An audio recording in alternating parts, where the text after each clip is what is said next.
যোদ্ধা নির্যাতন যেভাবে আপনাদের হয়েছে সেভাবেই গুম করা হয়েছিল, অনেক কিছু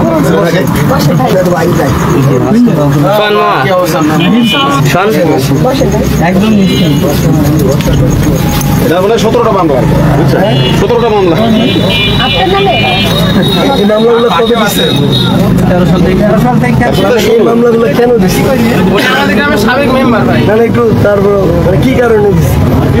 একটাই আমরা বাংলাদেশ জামাত ইসলাম করি এই জন্য মানে একটা দলের দেখে মামলা, কোনো অন্যায় অপরাধ নেই।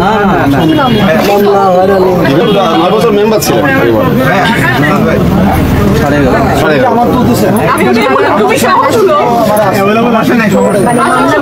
আচ্ছা একটা জিনিস সবই মানে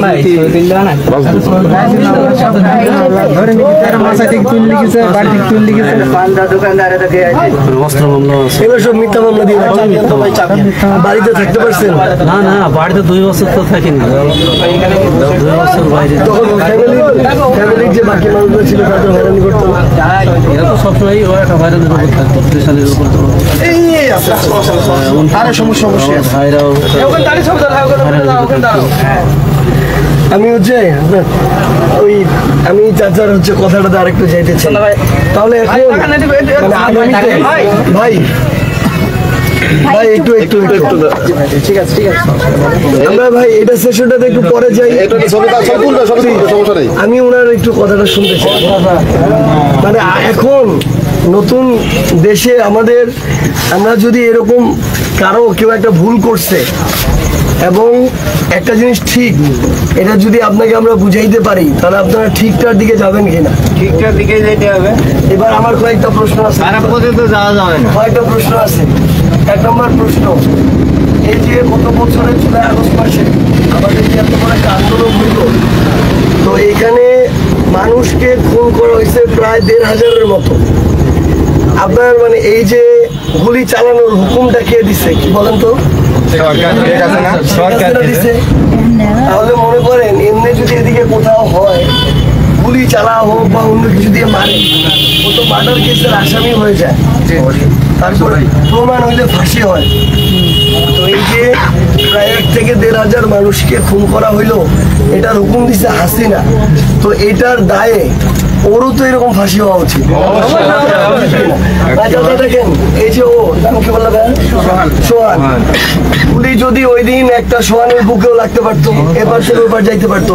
সোহানের বয়স ধরেন 12 বছর 13 বছর, 6 বছরের ছেলে মারা গেছে, 3 বছরের একটা মেয়ে মারা গেছে, বারান্দায় দাঁড়ায় ছিল, ওইখানেও গুলি লাগছে। তো এই যে নির্বিচারে খালি ক্ষমতায় থাকার জন্য এভাবে গুলি করে মারলো, তার বিচার হওয়া উচিত কিনা?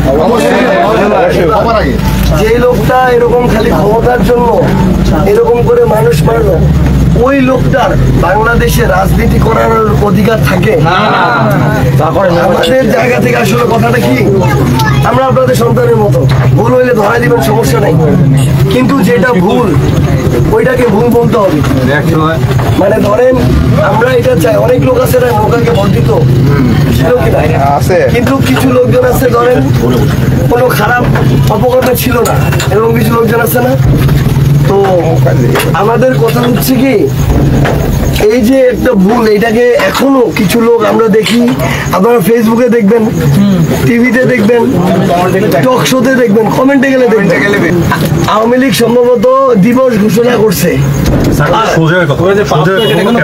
5 তারিখে নাকি হচ্ছে কি হাসনাত দিবস ঘোষণা করছে না, 16 তারিখ আর 5 তারিখ কি দিবসটা 8 তারিখ। মানে এত মানুষকে মারার পরও এরা এত বড় মানে কালপ্রিট, ভাই একটু এত বড় কালপ্রিট যে এত মানুষকে মারার পরও এদের বিন্দুমাত্র অনুশোচনা নেই। এখন আরেকটা গুরুত্বপূর্ণ আলাপ আছে, আমাদের বাংলাদেশের মানে সম্মানীয় একটা নেতা এসছেন আমাদের মাঝে, চাই না টিভির পর্দায় অনেক দেখছি, হ্যাঁ কালকে বাস্তবে দেখলাম। আমরা আপনাদের কণ্ঠ হয়ে কাজ করতে চাই, মানে যে কথাগুলো ধরে আমরা দরকার আছে, আমার নেতা দরকার আছে, যে কথাগুলো আপনারা এখানে চা খেতে খেতে বলেন, এই কথাগুলাই আমরা আমাদের জায়গা থেকে আপনাদের প্রতিনিধি হয়ে সংসদে বলতে চাই। কিন্তু আগেকার যে নেতা ছিল, নেতা হইলে পাহাড় মাটিতে পড়ে, ওই নেতা আমরা হইতে চাই।